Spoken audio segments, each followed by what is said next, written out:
Assalamu alaikum wa rahmatullahi wa barakatuh.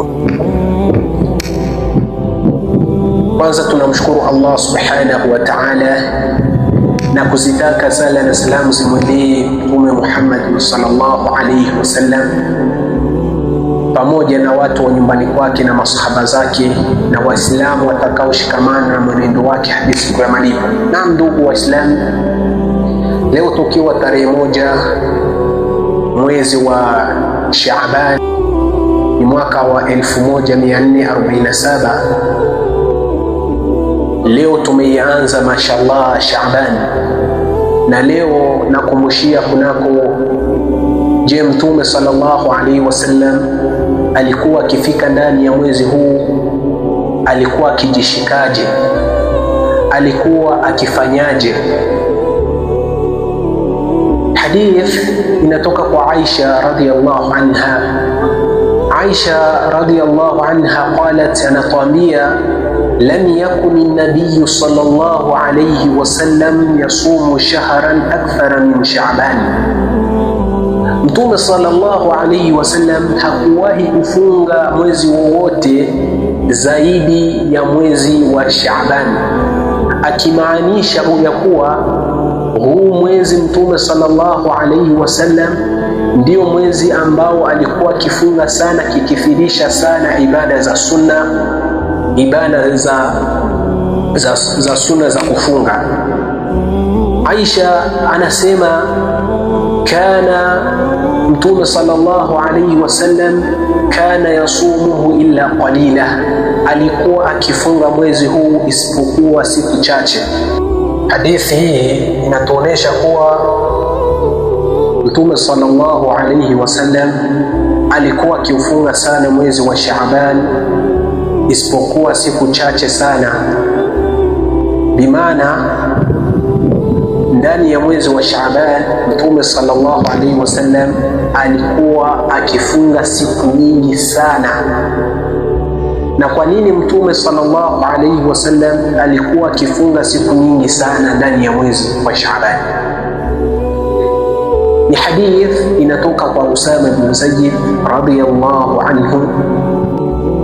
Qala Usama ibn Zayd radhiyallahu anhu anasema, qultu ya Rasulullah, nimesema kumwambia Mtume sallallahu alayhi wasallam, ewe mjumbe wa Allah, ewe mtume wa Mwenyezi Mungu, lam araka tasumu shahran min ash-shuhuri, sijawahi kukuona, sikukuona ukifunga mwezi wowote katika miezi ya Kiislamu, ma tasumu min Shaaban, kuliko unavyofunga mwezi wa Shaaban.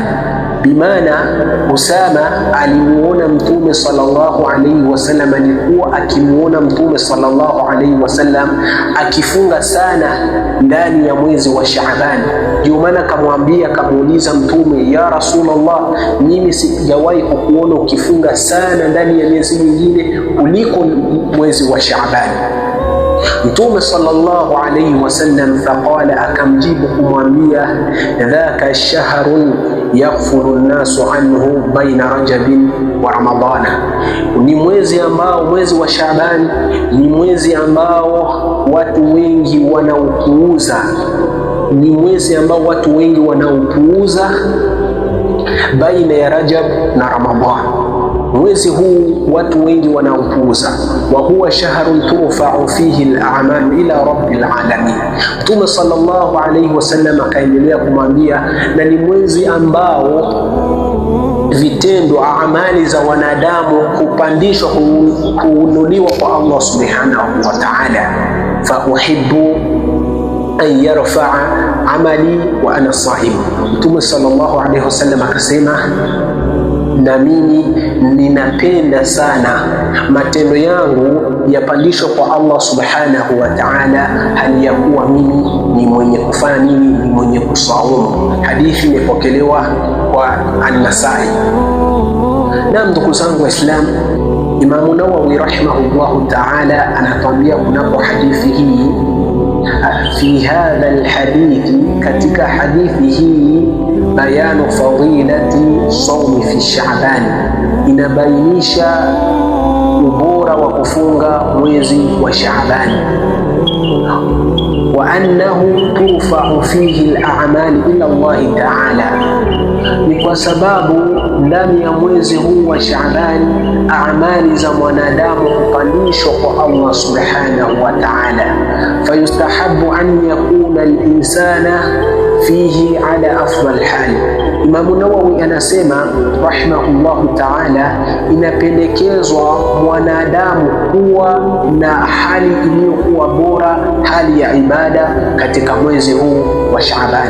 Kumbe wewe Muislamu ambao unayonisikiliza, inatakikana tujifunze kunako amali za Mtume sallallahu alaihi wasallam. Mtume sallallahu alaihi wasallam alikuwa akifanya ibada aje ndani ya mwezi huu wa Shaaban. Tumeona kuwa Mtume sallallahu alaihi wasallam alikuwa akikithirisha sana ibada, na Imam Nawawi akaongezea, inapendeza sana mwanadamu awe na hali iliyokuwa bora, hali ya ibada. Kumbe tujitahidi kuwa na hali nzuri katika mwezi huu wa Shaaban, kwa sababu tutakapokuwa na hali njema iliyokuwa njema, tutapata ubora. Kwanza tutapata fadhila kutoka kwa Allah subhanahu wa ta'ala, na tutakapofika ndani ya mwezi wa Ramadhani hatutopata ule uzito wa saumu, kwa sababu tutakuwa tumesha saumu ndani ya mwezi wa Shaaban. Ile hali ya saumu tutakuwa tumeshaizoea. Wabillahi tawfiq, wassalamu alaykum wa rahmatullahi wa barakatuh. Ifanyie kazi ndugu zangu Waislamu, tutakuja kufaulu mbele ya Allah subhanahu wa ta'ala.